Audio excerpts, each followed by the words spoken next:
poucas palavras.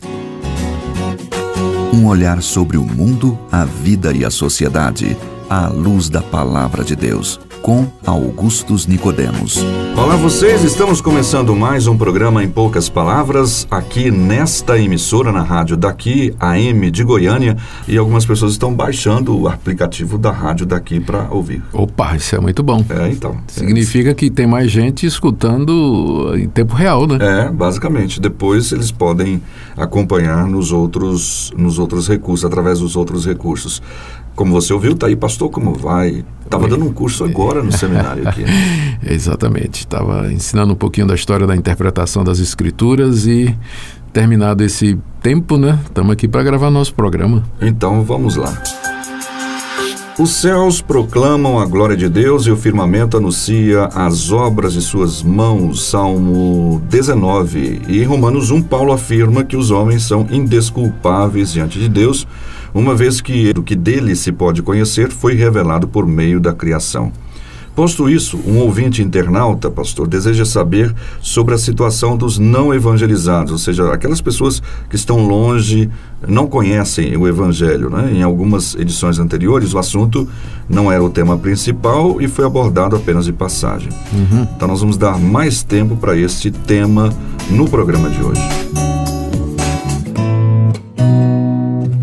O Pedro Cavalcante, ele pergunta: gostaria de saber se ele poderia, o pastor Augustus, explicar melhor a relação entre aqueles que morrem sem nunca ter ouvido falar de Jesus. Ele pergunta, pastor, a revelação natural apenas nos condena?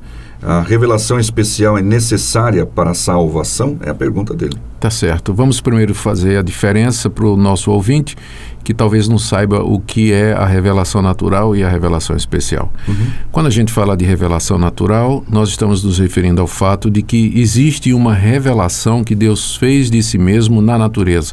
Como aquele salmo que você citou no início do programa, não é? Salmo 19. Salmo 19. Os céus proclamam a glória de Deus e o firmamento anuncia a obra das suas mãos. Ou seja, você pode ter um conhecimento acerca de Deus a partir da reflexão, observação das coisas criadas por Deus. Da mesma forma que você se depara com um quadro de um artista famoso e você reconhece o estilo do artista, não é? Você não tem nem o nome dele, mas você conhece o estilo do artista e você identifica, não é?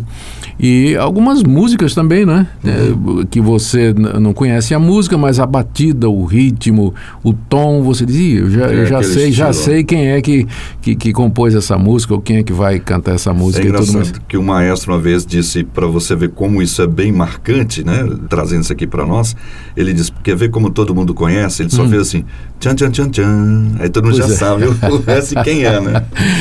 Então, essa é uma boa comparação para essa verdade que a Bíblia nos fala de que Deus se revela à humanidade em geral na natureza. Os céus proclamam a glória de Deus, firmamento anuncia a obra das suas mãos e outras passagens da Bíblia que dizem isso. Ou seja, há um conhecimento geral de Deus que é concedido a todos através da criação. E também, ainda como parte da revelação natural, há um conhecimento de Deus que é inato ao homem, que está na sua consciência e no seu coração, e que é o reflexo da imago Dei, a imagem de Deus. Deus criou o homem à sua semelhança, conforme a sua imagem, aliás, é o contrário, a sua imagem conforme a sua semelhança, de acordo com o relato de Gênesis, né?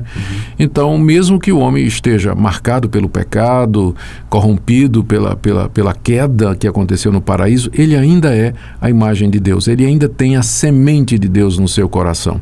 Então, a revelação natural pelas coisas criadas e pela consciência, elas nos informam intuitivamente que há um Deus, e esse Deus é distinto da natureza, e que ele está sobre a natureza, que ele é o nosso Senhor, que ele deve ser crido, que ele deve ser obedecido. Então, esse conhecimento todas as pessoas têm.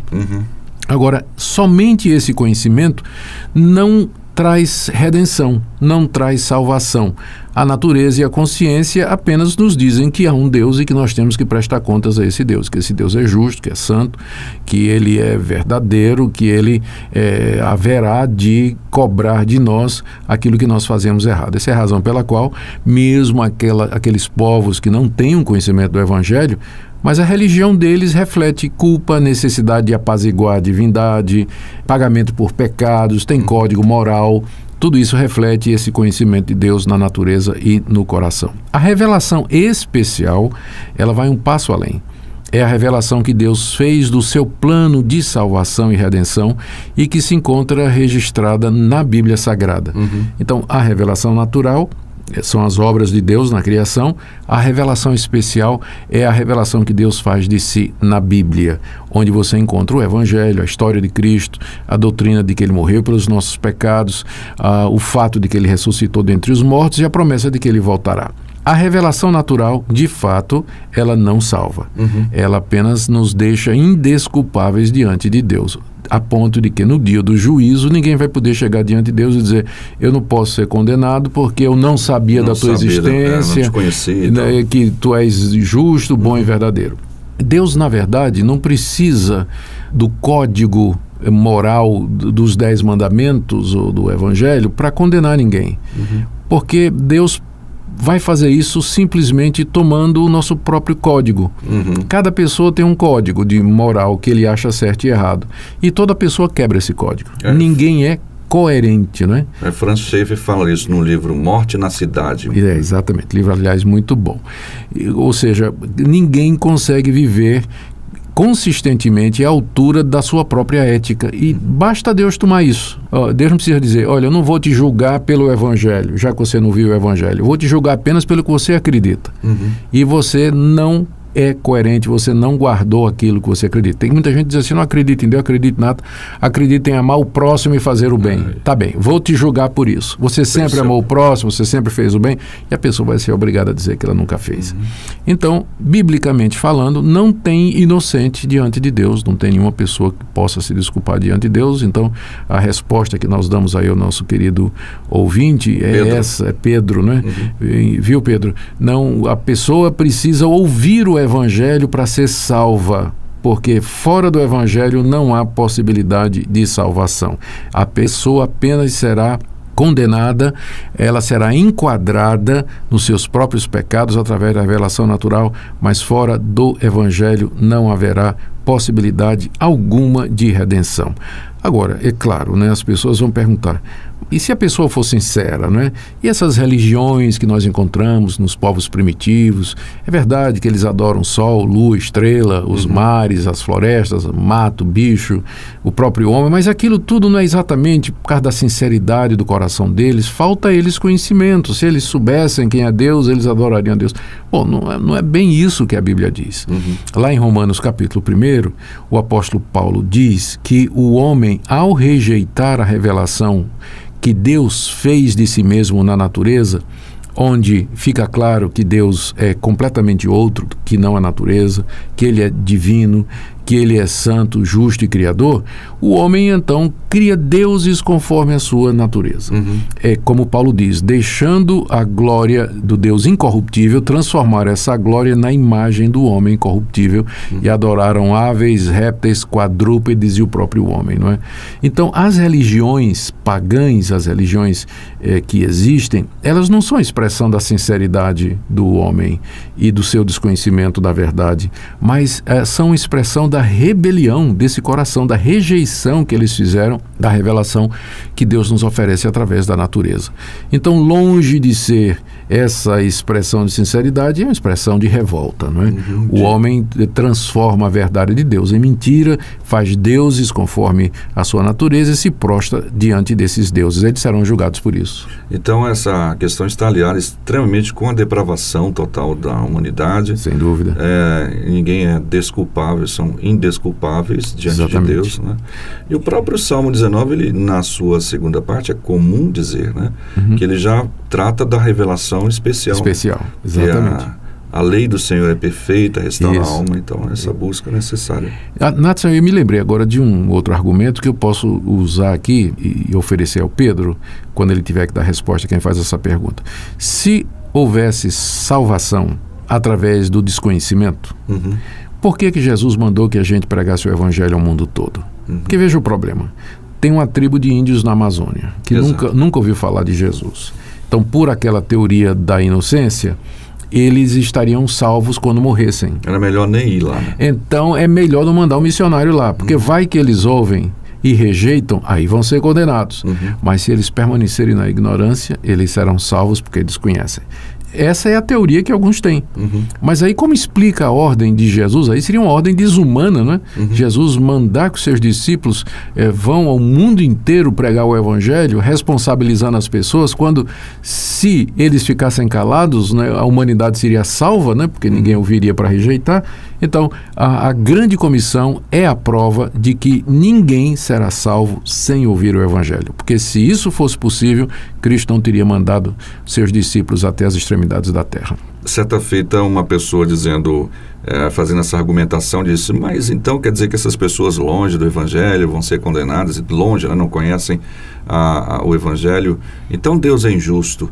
Aí disse, bom, é mais fácil a gente dizer isso do que assumir a nossa responsabilidade de não ir pregar. Exatamente. Não, a gente não prega e diz que Deus é injusto. Pois é. Mas não há injustiça em Deus, não é? Porque todos pecaram e carecem da glória de Deus. Deus não tem um dever de salvar ninguém. Tá certo. Então tá aí a nossa... o nosso atendimento, e digamos, atendendo aí a pergunta do Pedro e de outros ouvintes que também fizeram o mesmo questionamento em torno desse tema. Nós vamos ouvir uma música e daqui a pouquinho a gente está de volta trazendo algumas informações para você. Tá bom? Antes disso até, pastor, queria colocar uma coisa interessante. Uma ouvinte mandou uma gravação, eu achei tão joia que eu vou colocar nesse programa aqui, ela saudando, né, o programa e dizendo de onde ela está nos ouvindo. Ouça aí para você ver de onde ela nos ouve e mandando aí uma mensagem dessa querida ouvinte, tá bom? Ela vai falar o nome dela aí para você. Bom dia, Natsan. Acabei de escutar em poucas palavras sobre a autenticidade do Evangelho e anotei o número do programa.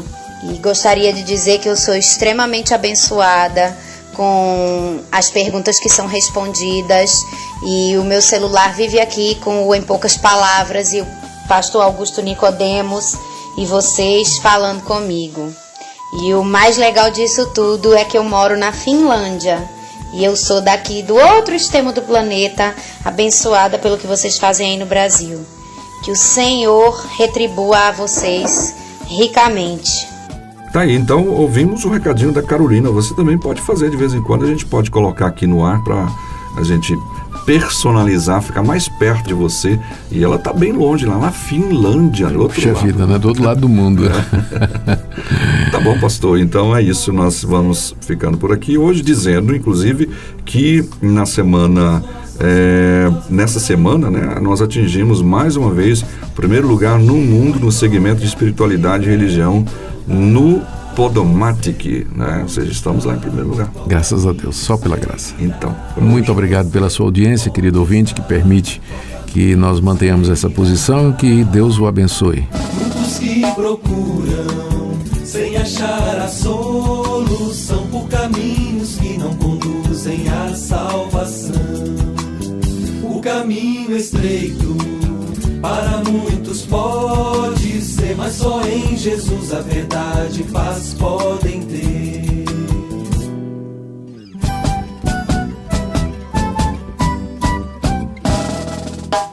Nos dias 3 a 5 de novembro, acontece o 13º Encontro da Fé Reformada na Primeira Igreja Presbiteriana de Goiânia.